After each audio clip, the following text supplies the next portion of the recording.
past year, we've released nearly 50 episodes of The Spillover, and we have covered traumatic stories, taboo topics, and we've definitely had some controversial episodes, but nothing has quite pushed the envelope to the point where we've had to weigh the risk of being banned. This episode is our riskiest yet. And if anything was going to get banned, it would be this. And I'm actually fully expecting YouTube to throw a fit and take this conversation down. But here we are because today's story needs to be heard. And because of the subject matter of this episode and the likelihood that it will be too spicy for YouTube, we are announcing today the launch of our Rumble channel. So if you're a Rumble conservative watching this, hello, welcome. You can subscribe to The Spillover on Rumble so you never have to worry about us being censored in an episode again. My guest was raised in the Oscar Myers family, attended top schools in the country, and had a stellar career throughout her 20s that led her to working at Apple. Then, one day, her entire life changed forever when she decided to travel outside of the country, which, even pre-COVID, required specific vaccinations. What was meant to be a vacation turned into a health nightmare as she began to suffer a vaccine injury, giving her terrifying brain damage. Since then, her career has transformed. She's the author of hundreds of articles. She's appeared on TV, given presentations at Stanford Medical School, and has served as director at the California chapter of Children's Health Defense since 2018. Led by Robert F. Kennedy Jr., the organization fights for medical freedom, which is a fight that ramped up 2 years ago, as we all know. Here to talk all things Big Pharma, medical mandates, and the censored truth about vaccines and vaccine injuries is Alix Mayer on The Spillover. Listen and share while you still can. Alix, the first thing that I want to say, I'm very jealous of you because your name is spelled way cooler than mine. It's Alix. Way cooler. You are so cute. Yeah, my parents named me after the slain Russian Tsarina, Princess Alix in Russia, who died in the Bolshevik Revolution, because my mom was reading the book Nicholas and Alexandra when she was pregnant with me. Oh my gosh. So are you Alexandra, Alixandra? The full version is spelled normally, Alexandra, but the short version is Alix. So it causes a lot of confusion with my email address and things like that. So much cooler than me. If my mom is listening, you should have done what her parents did. Anyway, no, I'm excited to have you on because this is a subject that, number one, may be the subject that gets us kicked off everything on The Spillover, but also one that has been highly requested from cute conservatives. And we're going to talk about a myriad of different things that you're an expert in, which is, vaccines, vaccine injuries, also the Big Pharma, opioid epidemic, all of that. So we're going to touch on everything. But first, I kind of gave a little bit of a spiel on you, but I want them to hear it from you yourself. Could you explain what the Children's Health Defense is and then what happened that landed you there? Of course. Sure. So what you didn't say in the intro is that Children's Health Defense is here to defend everyone's right to medical freedom. It's always our choice what medical treatment goes into our bodies, and we need to be fully informed before we make that decision. So instead of saying informed consent, we like to say informed choice, because it should always be your choice. And so there's a misconception about Children's Health Defense that it's an anti-vaccine organization, and that could not be further from the truth. It's actually an organization defending your right to choose what goes into your body, no matter what is going on in the political or scientific climate. And right now with COVID, we know that it's pretty much lawless and without any science whatsoever. So the way I found myself at Children's Health Defense on the national board is that I was vaccine injured back in the 1990s. At that time, I was in my late 20s. I was running a worldwide group for Apple Computer, and I went on a vacation with my family. But before I went on that vacation, I thought I needed to go to travel medicine. And at travel medicine, they said I needed 6 vaccines. And so I rolled up my sleeve and I said, yeah, give me all those. I want those. I don't want to get sick on my trip. And it was the worst decision of my life. A couple of weeks later, I was on that trip with my family in Bali and I collapsed. My legs turned into noodles. I started to get a headache that lasted decades. And I still have a headache today. But I actually became completely physically disabled. I kept going to my job at Apple. I come from a German family, the Mayer family. The family made hot dogs, bologna, and bacon, Oscar Mayer. Some of you might be familiar with it. And in German families, you need to keep going to work because otherwise you might get labeled a useless eater. And that wasn't really on my mind, though. I really, really loved my job at Apple. I loved the people I worked with. I loved everything we did. And I loved the content of my job, which involved fielding studies and interpreting them and presenting them to management.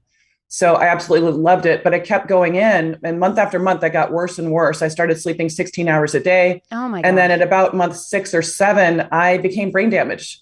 I literally couldn't read anything anymore. I could read very simple things, but I was reading the Wall Street Journal and I read 3 articles in a row. And I thought, oh, wow, there are 3 really bad writers in the Wall Street Journal today. And then I paused and I thought, well, that's actually not possible. It has to be me. And with all these other problems I've been going through, I can't read anymore. And I never put the label brain damage on it until later, but I was very brain damaged at that point. I couldn't remember the beginning of a sentence by the time I got to the end of a sentence. If you read a phone number into my voicemail, I couldn't remember it long enough to call you back. It was absolutely awful. And then I spent the first 3 years of my 30s housebound, 80% housebound. And it was a really awful way to go. I didn't have a diagnosis for the longest time. And it took me 13 years actually for doctors to put together all the puzzle pieces and figure out that I had been catastrophically vaccine injured. What were the vaccines that you had taken? I took hepatitis B, hepatitis A, diphtheria, tetanus, polio, and oral typhoid all at the same time. And so is that something that they still recommend for people that are leaving the United States to travels to get all of those? They can, yeah. It depends on what country you're going to. If they're worried about foodborne illness, they'll say you need hepatitis A and diphtheria tetanus vaccine. If they think you might trip and fall, then they'll say, oh, you haven't had your tetanus recently, you should get that.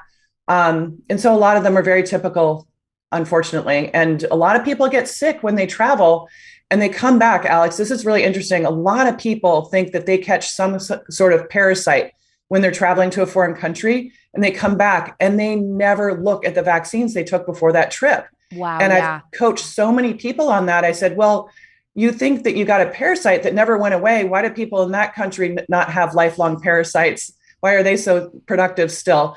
Did you get vaccines before your trip? And a lot of them say, yes, I got vaccines before that trip. And then like the light bulb goes on in their head. They're like, oh my gosh, I'm actually vaccine injured. I said, yeah, you are. Now you have a path to get better. So what was your process to get better? How in the world do you go from brain damaged, I can't even read, I'm forgetting things, having this chronic headache and things like that, to now, obviously, you're talking, you're reading, you're working? Right. It was a very, very long road to recovery. I always say that it's a marathon, not a sprint. But for the first 3 years, I really had no hope. Nothing worked. Nothing helped me at all. I was still doing some traditional medical things. They put me on Plaquenil, which is hydroxychloroquine, which has kind of been made famous lately by the COVID pandemic. That, But yeah. yeah, but none of that worked. It didn't do anything to help me at all. And finally, I discovered the gluten-free diet kind of by accident. And then half my symptoms went away and I was able to go back to work part-time consulting in high tech to all the .coms in San Francisco that then became the .bombs later. I don't know if you remember those times, but it was a boom and then a bust. And so I got to go back to work part-time, but that wasn't the end of my recovery. There were so many other things I needed to do to crawl out of that hole I was in health-wise. And it involved a lot of IV treatments, a lot of oxygen healing therapies, a lot of herbs. And then in the end, I did a lot of frequency medicine. And that's finally what pushed me over the edge to health. One thing that is very fascinating to me is the fact that you're now working for Children's Health Defense, but also you spent years working for Apple. And so I wanted to ask you, Alex, when the lockdowns began a couple years ago, obviously it really became apparent then with the censorship that we were experiencing online, pushing these vaccines that we were seeing on social media. It was like Big Pharma was really in bed with big tech. It never became more obvious to so many Americans. And so being someone who once worked inside of big tech, did you ever imagine a world where they would be censoring information on things like vaccines and disease? Alex, that's a fantastic question. I never imagined a world where big tech would start censoring things. I really held Apple in the highest esteem. I had so much respect for my colleagues. Steve Jobs had a reputation of being kind of a jerk, but we all had respect for him and his business acumen. And really, while Steve Jobs was still at the helm, there's no way Apple would have been involved in the censorship. I think it began when Tim Cook came in because I think he played into the narrative way more than Steve Jobs ever would have. And I was really surprised. I used to listen to NPR. I don't anymore. But in 2015, when I was still listening to NPR, I remember it was spring of 2015. And one of the stories was about Google, and it was going to start censoring inappropriate content when it came to health and medical information. And at that point, I had some blogs. I'd written almost 900 articles that were published online. I thought, oh no, I'm going to be demoted, and my articles aren't going to go to the top of the search anymore. And sure enough, slowly but surely, it happened. And Google and every other search engine out there and every social media company started censoring health and medical content. And now it's just become completely extreme to the point where you can't even go find the truth about anything. The only way to find the truth about vaccines, or one of the only ways, is to go to the publication called The Defender at children'shealthdefense.org. And if you go to The Defender, then you can do your search for the truth about vaccines. And those articles published there are fact-checked by a team of scientists, doctors, and lawyers, and go through, every article probably goes through 5 to 10 different iterations before it's published. So you can feel really confident that those articles are truthful and referenced to official sources. Well, I think what really gives people anxiety is what doctors and what lawyers and what scientists are we supposed to trust? It seems like any political party can just buy their own scientists or buy their own doctors to say what they want. And so I think for me, it has just totally broken my trust in the medical industry. I have no idea what vaccines I should get or shouldn't get because I don't know who really has a political agenda behind what they're telling me to do. Exactly. And again, if you go to Children's Health Defense, to The Defender, it is a more balanced publication than anybody would ever believe. And it does talk about the risks and the benefits of vaccines. So it's a really good place to go when you have questions about vaccines, because the only side you're going to get if you Google information is the official narrative from Big Pharma. And that is so compromised, as you and I both know. What has it been like living with a vaccine injury and seeing fellow Americans, maybe politicians, people you respect, people you know personally, champion Big Pharma, who essentially is who I would call your abuser? That's a really good question too, Alex. What it's been like watching people get COVID shots and get vaccine injured when I've been doing this work for more than a decade to let people know that vaccines are not all roses. They're not all benefit and no risk. In fact, there's a lot of risks to vaccines, and especially for the COVID shots, they're very, very risky. There have been in excess of 1 million reports of adverse events to our adverse events reporting system called VAERS. There have been more than 25,000 deaths reported after COVID shots, when in the average year before COVID shots, there were only 200 to 300 deaths reported after all other shots before COVID.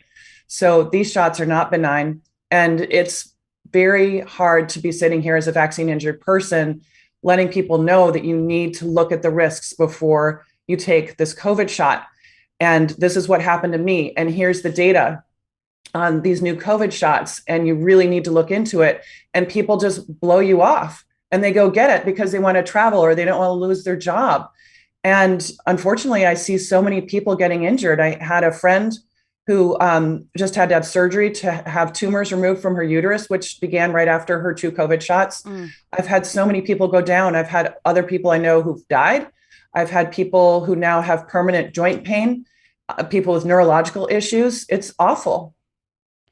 In the early days when the vaccine came out, I know Pfizer and Moderna, they said, if you have vaccine side effects, you cannot, we're not responsible for financial compensation. You can't sue us. What are your thoughts on that? I have a lot of thoughts about these shots still being under emergency use authorization. The reason we can't sue the vaccine manufacturer, you can't sue the institution who gave it to you, can't sue the person who gave it to you, and you can't actually sue our government, is that all of the COVID shots are still under emergency use authorization, which means these things are investigational, which is a synonym for experimental. And that ties it into the Nuremberg Code. And you cannot mandate an emergency use authorization shot. These shots are all under EUA, and so it's illegal to mandate them, and they have liability protection. So if you're hurt or your loved one dies, God forbid, from a COVID shot, you have no recourse. The only thing you can do is apply to the CICP, which stands for the Countermeasures Injury Compensation Program. And that is a program where you don't get a lawyer, You don't get to go to court. You have to fill out a form, and then an administrator decides if you should be compensated or not. And you're allowed to appeal with another form, but that's the entire process. They've only granted 3% of claims in the past in the CICP for COVID shots. For the whole COVID era, there have been no cases granted. Nobody has gotten any compensation for any COVID shots, remdesivir, for nothing. There's one case that's pending in the system right now, but nobody knows what it's for. It could be for remdesivir. It could be for a swab. We don't know. We don't know if it's for a COVID shot. We don't know what it is, but nothing's been compensated. I like that you said that Children's Health Defense is not anti-vax. You guys are anti-vaccine mandates. And I know that you might have mixed feelings on vaccines just because of what happened to you. But what do you think is the earliest age a child should get vaccinated? I know that a lot of children born get multiple shots, but should we be waiting a little bit longer, I guess, for them to get them? What do you think? Well, I and Children's Health Defense can't give advice on, when to get shots or an alternative shot schedule, but we really encourage people to do their own research before they go get their children vaccinated. And that research should be done before the woman gets pregnant, because there are shots that a woman can get while pregnant that can also affect the developing baby. So it's really important that people do their own research and figure out what schedule is going to work for them. Speaking of corruption in healthcare, are you tired of being called a bleeder or chest feeder? So disgusting. Periods and pregnancy are a girls' club. That's all there is to it. GARNUU is a conservative and pro-life owned feminine product company that promises to never call you a birthing person or menstruator ever again. Did you know that most tampon brands fund Planned Parenthood or support abortion? GARNUU is one of the only tampon brands that doesn't. GARNUU offers 100% organic tampons that you can buy one time or via a subscription, which is what I recommend, so that you get a new box just in time for your strawberry week, as GARNUU calls it, every single month. They also have menstrual cups. And fun fact, GARNUU, spelled GARNUU, means rescue in Nepali. Proceeds from each purchase go towards fighting human trafficking for girls in Nepal. Join the Girls Only Club by going to garnuu.com/Alex with code Alex to receive your first month free of organic tampons when you subscribe exclusively for cute conservatives. That's garnuu.com/Alex, GARNUU, with code Alex when you do the subscription. Speaking of Big Pharma and just how they were so roped into, all of the vaccine controversy we've been seeing the last few years, one thing that I am fascinated by is the role Big Pharma played in the opioid crisis. And I wanted you to talk about the work that Children's Health Defense does in regards to the opioid crisis in particular. Children's Health Defense, we publish a lot of articles about the opioid crisis, but we don't have any suits right now against any of the opioid makers. The Sackler family is the very famous case. They own Purdue Pharma, and they made about $30 billion off of OxyContin. They were the first company to actually get opioids approved as a class of drugs in the 1990s, and they profited handsomely. Now, we know that those drugs have killed more than 500,000 people, unfortunately, and a lot of people are probably still addicted to opioids because of that family and their company. There was a settlement. This family is so wealthy and so powerful, they actually never had to go to court. And there was actually a settlement that protected the family from most of the fines and capped the fines at $4.5 billion. $3 billion of that was going to go out to patients. But unfortunately, recently, a judge just overturned that settlement. Actually, I don't know if that's so unfortunate, because what was overturned is this protection on the Sackler family themselves. And so I believe that there's a chance now that this case is going to go to court, and these people might be held personally liable as well. Do you feel like there are similarities in how Big Pharma handled, the Purdue scandal, the opioid epidemic, and how they've been handling and covering up things with the COVID vaccine?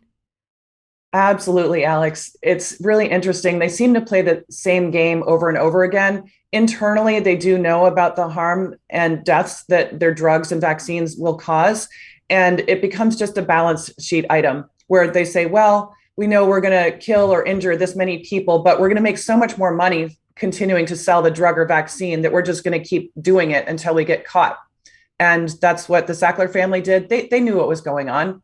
They knew exactly what was going on. And that's what Big Pharma is doing today. They know exactly what's going on. Those Pfizer documents that got released at the beginning of this year tell a very damning story, because in the first 2 months that the Pfizer vaccine was on the market, they got reports of more than 1,200 deaths. That's not a benign vaccine. No. I mean, usually vaccines are pulled when there's 2 deaths, 3 deaths, maybe 25 in the case of the H1N1 vaccine. But there have been more than 25,000 deaths reported to our injury and death tracking system now. And that's only a fraction of what's really going on. That's probably only 1% of the deaths. When you guys are on the ground fighting for medical freedom, facing a giant like Big Pharma, does it feel impossible? Or do you think that there is a world where more and more companies like Purdue Pharma, for example, can be exposed and we do see a change? I think there's a lot of hope that we're going to see a change. The public confidence in our public health agencies is absolutely crumbling right now. People are starting not to trust pharma, as so many people are injured and killed by the COVID shots. People are waking up to the fact that our agencies are controlled. Like the FDA, for example, 45% of its budget is paid for by Big Pharma. So what do you think the FDA is going to do? They can't bite the hand that feeds them. So I do think that people are waking up to the fact that there is so much corruption in our public health agencies, and it is simply not good for the American population. I mean, if you look at just the injury reports in the VAERS system, as I said, it's more than 1 million so far. And if the underreporting factor is 1%, it is 99%, you have to multiply that by 100 to get the true rate in the population of injuries. And if that's the case, there could be more than 100 million Americans injured, which is almost a third of our population who could have been injured by COVID shots. I mean, at that point, people are going to start to wake up. There's going to be a critical mass of people who know these things are too dangerous to keep giving to people. The costs are worse than the benefits by far. In your opinion, could America exist without Big Pharma, or is Big Pharma a necessary evil? Could America exist without Big Pharma? I would say absolutely yes.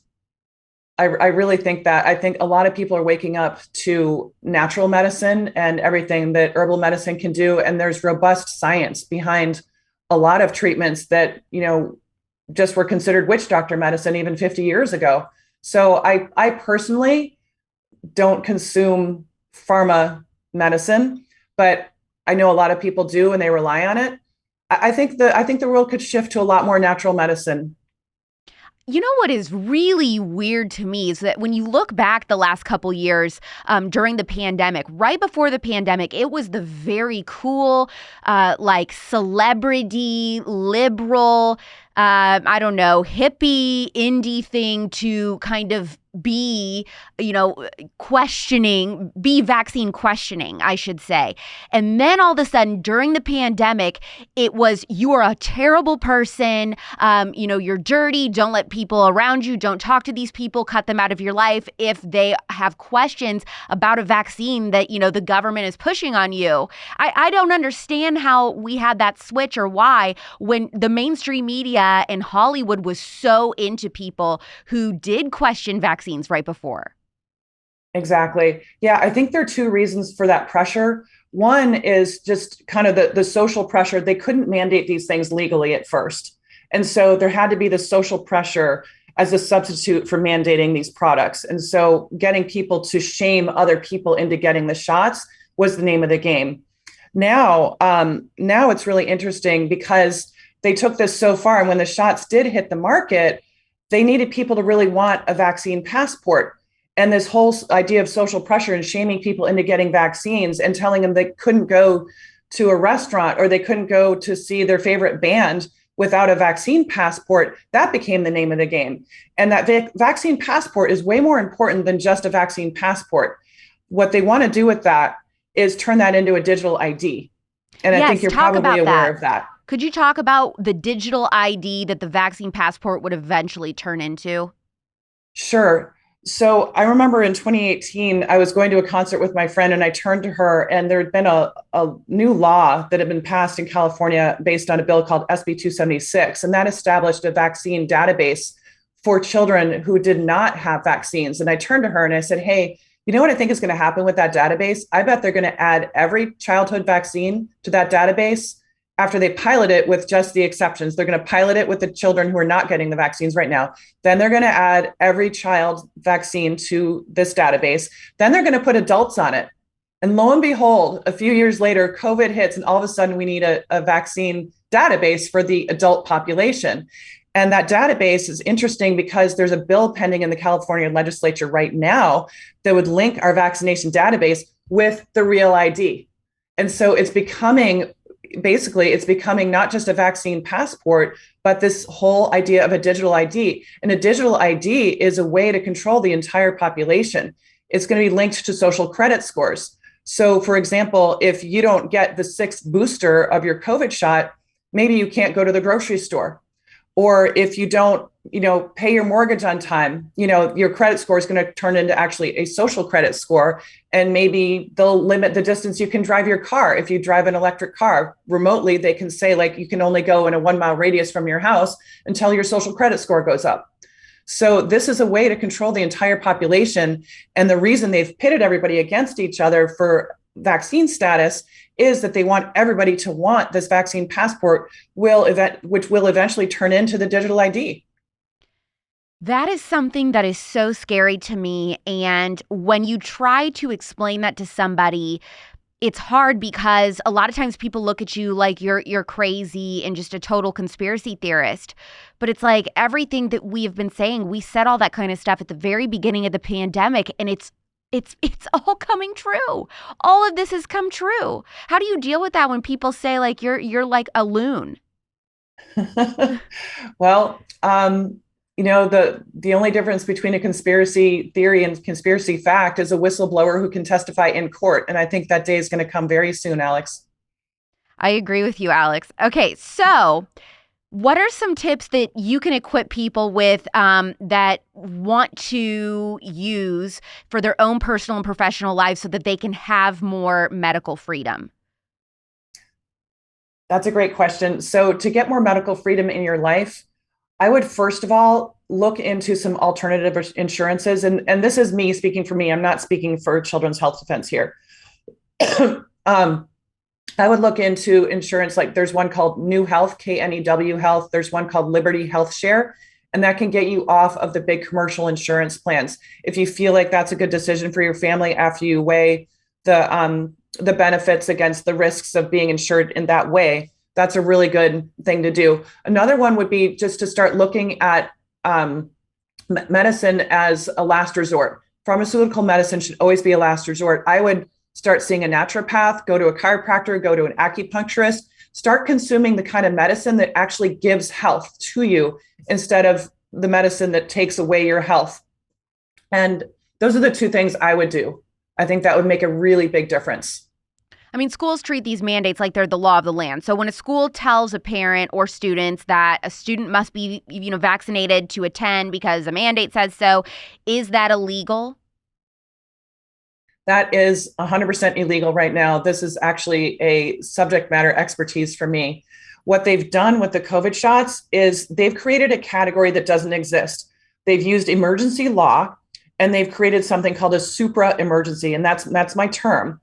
It's a super emergency because what they've done is they've left the COVID shots on emergency use authorization status, which gives them liability protection, but they can't be mandated, as we talked about earlier.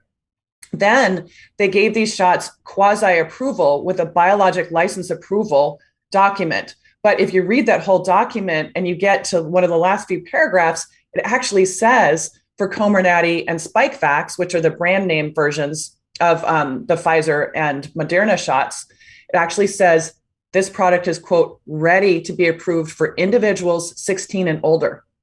This is the approval document, and it very confusingly says this product is ready for approval. It's not approved. And in fact, if you look at the FDA site, it says that they aren't shipping these products yet. The products that are quasi-approved aren't even being shipped. You cannot find Comirnaty. You cannot find Spikevax in the United States. They are holding back the supply of those things. They are approved for manufacturing and distribution, but not approved to be put in anybody's arm. And so what they've done is they've pulled in this 3-part chimera to create this thing I call a super emergency. They leave the products on EUA status to maintain the liability protection. Then they have this quasi approval with the biologic approval document, and then they keep them from being on the market. So the only products you can find are the original 3 vaccines from Pfizer, BioNTech, and from Moderna, and now probably not J&J. I think that's pretty much come off the market except for 18 and under, but you can't find these things. So that's the third piece of this thing. And so it just leaves the original shots on the market, which are still under EUA, and they cannot be mandated. Every mandate of these shots is 100% illegal. It doesn't matter how many people are violating the law. Mass violation of the law doesn't make something legal. How long do you think this is going to go on? The now you need your 8th booster, now you need your 9th booster. I mean, is this something that is just going to go on forever till we die, basically, for the current generation, or will there ever be a stop to it? As far as we can tell, we're going to have variant after variant, which we call scariant after scariant. They have to come out. They have to come out with these variants. They always have to be scarier than the last one. Oh, this one's more infectious, or this one's more deadly, or this one causes X, Y, or Z. And there's a reason for that. Right now, since the products are still under EUA, as we just talked about, there are 4 standards that have to be met to keep EUA shots on the market. And it's like a 4-legged stool. But if any one of those 4 legs is missing, every emergency use authorization product has to come off the market. And Alex, one of those 4 legs is that the Secretary of HHS has to declare and maintain a state of emergency. So if there are no more variants and there's nothing to be worried about anymore, there's no more emergency, then all these products have to come off the market right now. And that includes all the COVID shots that are under EUA. That includes the testing. And that actually includes the masks as well. And we finally saw the masks go away thanks to Leslie Manookian from Health Freedom Defense Fund. Her lawsuit won. She was the one who won the public transportation mask mandate suit. And that she's the reason why we don't have to wear masks when we fly anymore. So thank you, Leslie Manookian. Yeah, absolutely. Okay, so I want to explore why this got to where it ended up getting to. Like, when COVID first came out, did everyone genuinely think, okay, maybe this really is, as scary as they're saying, and we do need to come up with some vaccines ASAP? And then once they did that, they just saw how people just were eating that up, for lack of a better term, and they were making so much money. And they were like, whoa, wait a minute. Okay, we can keep going with this. This is like going to be a bajillion-dollar thing for us. We need to keep going. Or what happened? Like, how did we get to this extreme where we have more and more vaccines every couple months? We have a new one we have to take. We have a new one. That's a really good question. I think obviously the vaccine manufacturers are making so much money. This is a gravy train that they just don't want to stop. And I actually think that the agenda was not really about the COVID vaccines the whole time. I mean, that's obviously a big part of it. And, you always have to follow the money. But I think it's bigger than that. I think the end goal, as we talked about earlier, was to really get everybody on this digital ID with social credit scores. And the best way to do that was to make sure the whole world was forced to get these vaccines, and then to put all the social pressure on those who didn't get them, and then create the need for the vaccinated to know if they're surrounded by anybody who's unvaccinated. And I think that was the game the whole time, to really scare people away from those without vaccines, even though there's nothing scary at all about people who don't get COVID shots. People can all get COVID, whether you're vaccinated or not. You have just as much viral load in your nose, whether or not you're vaccinated. The shots don't prevent transmission. They don't prevent cases. They don't prevent hospitalization. They don't prevent death. Yet they've somehow brainwashed this whole population into thinking, if you're vaccinated, you can't be around an unvaccinated person. It's like all of a sudden, like, your vaccine doesn't work for 5 minutes if there's an unvaccinated person near you. It's ludicrous. It's like if I were to go drive my car around the neighborhood and say, oh my gosh, I hope nobody's riding a bicycle next to my car, because then my car won't work. It's just bizarre.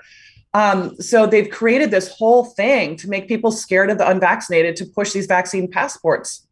I think that's the whole game. Is that why big tech has an interest in kind of gatekeeping for big pharma, suppressing people, talking about symptoms and things like that, negative side effects? Why does big tech care what we say that may or may not make big pharma look bad? Yeah, I think big tech cares a lot because they're going to be part of this digital economy. And I think you're absolutely right. That's a super insightful point. And that's why they're on board, because they know they're going to be part of this. And so that gravy train is going to move even more to big tech as this thing takes off. Now, your work is centered in the Bay Area. I mean, literally like the belly of the beast. So for so many Americans, we hear California, we think things like California. They think, about tech, high taxes, insane government overreach. But as of the end of April, masks were still required in certain parts of LA. Californians really seem to have embraced a lack of freedom. So when people say to you, well, California is a lost cause, do you agree with them? Why or why not? I don't think California is a lost cause. If I did, I would have moved out of California. And you're right, LA County is still completely insane. They brought back the mask mandate for travel, but I just was in the LAX airport and that mandate had come back officially, but I'd say less than half of people were wearing masks. And as soon as you got on the plane, which was federal land, technically, there were no masks required on the planes. And I don't think California is lost. There are so many fighters all throughout California. There are pockets in every single liberal county. There are pockets of people fighting these vaccine mandates. And there's a couple counties in California, actually more than a couple, that are very conservative leaning, and they've been fighting these mandates very successfully, namely Orange County, San Diego County, and a lot of counties in Northern California have been fighting successfully. What do you think is the biggest threat facing medical freedom today? Is it big pharma? Is it the products? Is it the mandates? Another great question. The biggest threat to medical freedom, I would say, is probably our own government. I'm sorry to say, because it's their laws and their policies that are creating this medical police state. And if we don't do something about the coming medical police state right now, life as we know it is never going to be the same.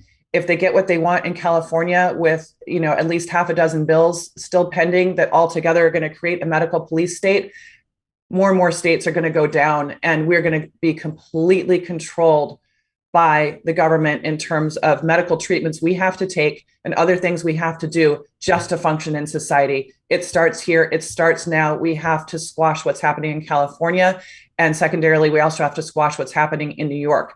In New York, Governor Hochul just passed a regulation. It's a really weird thing called a regulation. It didn't go through the legislature in New York. She literally appointed a committee of her own people who voted whether or not they wanted this regulation.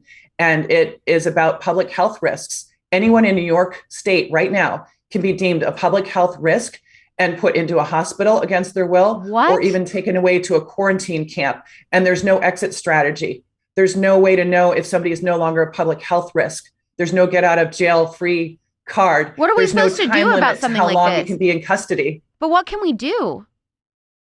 Well, in New York, I'm not sure what can be done. I think a bill needs to be put to the legislature to undo that regulation, because there is nothing else that can be done in New York about that right now.